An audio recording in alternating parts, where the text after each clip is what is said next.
Hello mes colorés, j'espère que vous allez bien. Moi ça va, je vous retrouve pour un vlog. Aujourd'hui c'est une journée assez particulière, c'est une journée off. C'est une journée où j'ai pas le mari, j'ai pas les enfants, j'ai que mes copines qui sont mamans comme moi. Donc c'est une journée qu'on va prendre pour nous en fait. Cette semaine a été très intense pour moi. Nathanaël a été très malade, il a fait une grosse crise d'eczéma, une varicelle, et Naomi a du coup chopé la varicelle. Donc comment vous dire que cette journée qui était planifiée depuis tombe à pic. Je vais vous emmener avec moi pour cette journée avec mes copines et j'espère vraiment que ça pourra donner l'envie à d'autres mamans de souffler, s'octroyer du temps, de prendre soin d'elles. Donc voilà, j'arrête de trop parler et c'est parti pour la vidéo.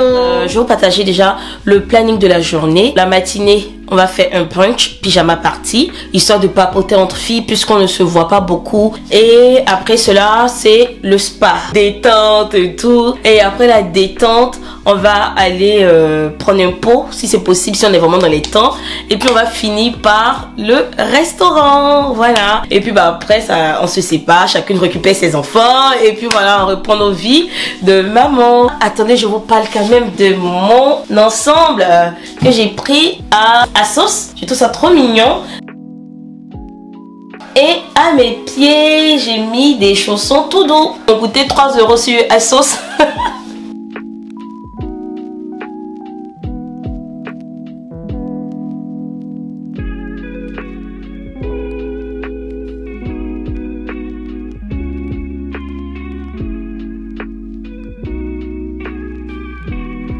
Je suis dans la pièce qui a été décorée pour accueillir mes copines et moi. Et mes copines n'ont pas encore vu la pièce. C'est une pièce qui est assez vide, qui est assez froide, mais que mon ami du compte Instagram Fabrique à Rêve a su rendre chaleureux et cosy. La Fabrique à Rêve, franchement, je vous encourage à aller sur le compte Instagram. N'attendez pas au fait que ce soit un événement, mariage, anniversaire pour faire appel à eux. Vous voulez faire un truc entre filles ou bien un truc en amoureux. Franchement, n'hésitez pas à les appeler. Ils se déplacent même en Île-de-France, à Nantes, partout dans la Loire-Atlantique. Je vais filmer la réaction des copines. Allez, c'est parti. Les filles. Je peux? Oui, tu peux. Wow, c'est trop beau. Hello guys. Girls, come and see the surprise, please. Ooh, wow. Wow. C'est trop beau. Aïe, aïe, aïe. This is beautiful. Bataille de polochon. Mais là, on a l'impression d'être des princesses là. C'est trop beau. Wow. Génial. Ouais. Vous vous sentez zen déjà? Mais complètement.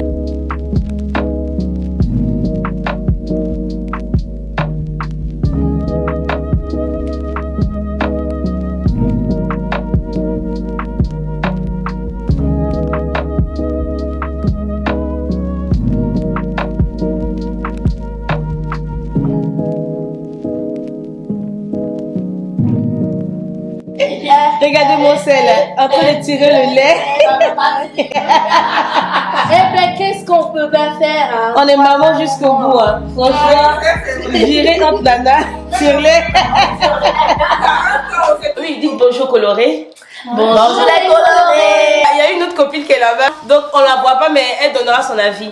Donc vous m'avez posé plusieurs questions.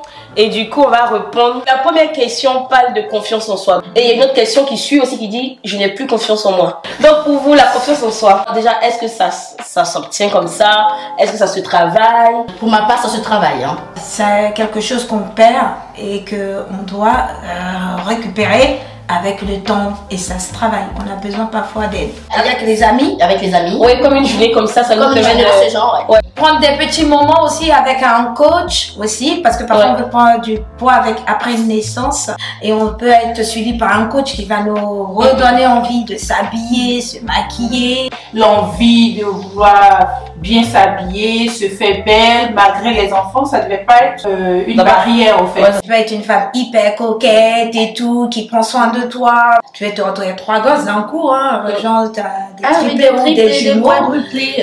Au début c'est compliqué parce que faut trouver tu dors pas, t'es crevé, tu continues ta vie, les courses, le repas, la maison, les ci, les ça. Bah, faut tenir. À force, on finit un peu par s'oublier. Hein. C'est pour ça aussi qu'il faut pas hésiter à faire intervenir son entourage pour les conseils, pour les coups de main. Il faut pas avoir peur de demander à la famille ou aux amis de garder, ne serait-ce que les enfants pour au moins une nuit. Et comment garder le feeling après beaucoup d'années de mariage? Bon, toi, tu as plus d'années de mariage déjà. La doyenne, elle va me conseiller. Nous, on a 8 ans, 7 ans. Voilà. Toi, tu as? Elle a 20 ans. Ben voilà. Oh, t'as vu la toujours différence? aussi coquette. Et puis toi? Voilà. Bon, elle a les bébés mariage. En dehors des compromis que j'ai eu à faire, il y a eu le respect aussi de mon conjoint. Beaucoup de discussions pour qu'ils comprennent aussi que même si on est mariés et que si moi j'ai envie d'aller m'amuser, il faudrait pas que ce soit un souci. Il faudrait pas que ce soit une crise et qu'ils acceptent aussi que par moment j'ai envie de faire une soirée avec mes amis sans forcément qu'ils soient là et vice versa. Et toi, c'est important que l'autre puisse exister sans l'autre. C'est ça. Parce qu'on se retrouve mieux, quoi. Parce que je pars du principe que mon bonheur ne dépend pas de mon conjoint. Si je décide d'être heureuse, je peux l'être, même si mon conjoint ne fait pas certaines choses. Mais là, c'est quand même difficile parce que regarde, si tu as mal à la dent et que la langue te dit j'ai pas besoin de la dent pour avaler la salive, ça n'empêche que toi, avec ton main, c'est la langue qui te permet d'avaler. Mais les dents qui te font mal là, des fois ça t'empêche même d'avaler ta salive. Ouais, je sais. Donc avec ton mari, non mais, je t'explique, ton mari fait pas ton bonheur, mais il continue. Moi, je sais que mon conjoint, il m'offre pas des cadeaux à part mon anniversaire et Noël. En dehors de ça, il n'y a pas d'autres cadeaux. Mais cela dit, ça ne m'empêche pas. Moi, quand je sors, j'achète des trucs qui me plaisent, je lui offre.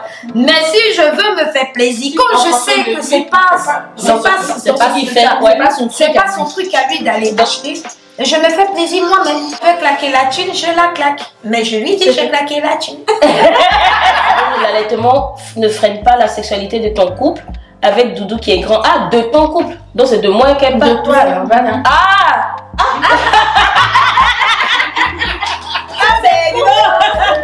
C'est une question vraiment perso, hein. Non, de manière générale, ça saute. L'allaitement, ça change pas grand chose. C'est juste que c'est très prenant parce que t'allaiter la nuit, tu as envie de dormir et c'est là que peut-être monsieur a envie de faire les câlins.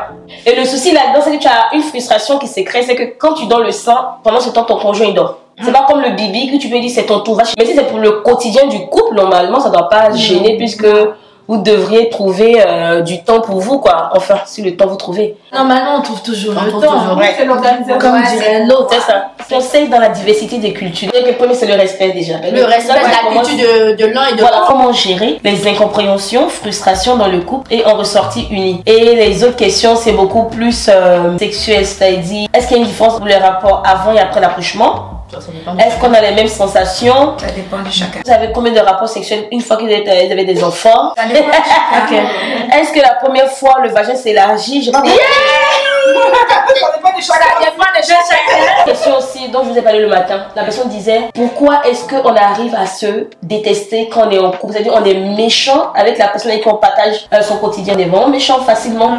Alors qu'avec autrui, on aura tendance à être doux. La frustration engendre après l'énervement et du coup le fait qu'on se déteste. On se déteste dans l'amour en fait. On reste amoureux, mais la colère de la frustration qu'on a dû subir par notre conjoint ou par notre conjoint fait que même quand on a envie d'être aimable, même quand on a envie d'être câlin, on n'y arrive pas.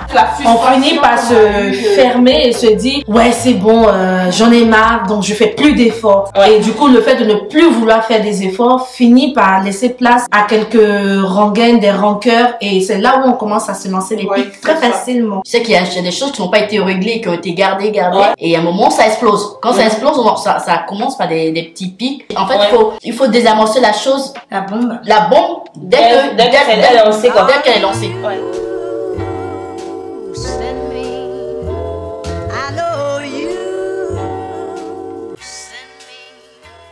Darling, you send me.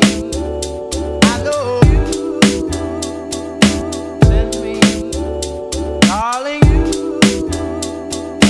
send me. Non, mais c'est quoi ça? Aïe.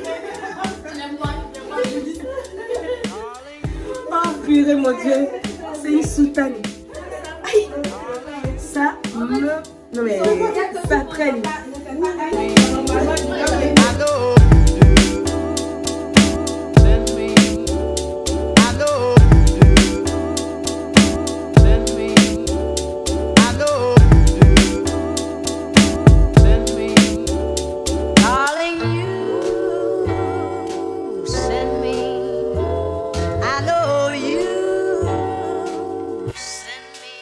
Darling, you send me. Darling, you send me. Darling, you send me. Darling, you.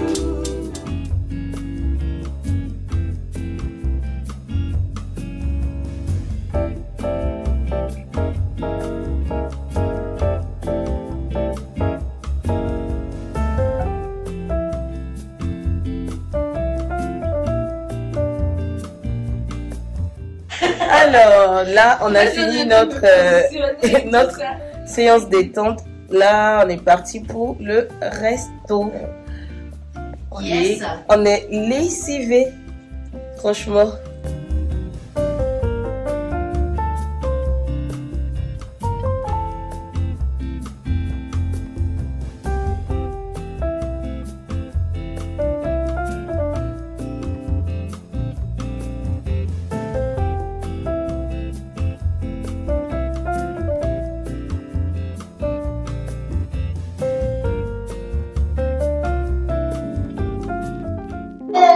Je suis rentrée à la maison, donc mes copines également ont pris la route pour chez elles, donc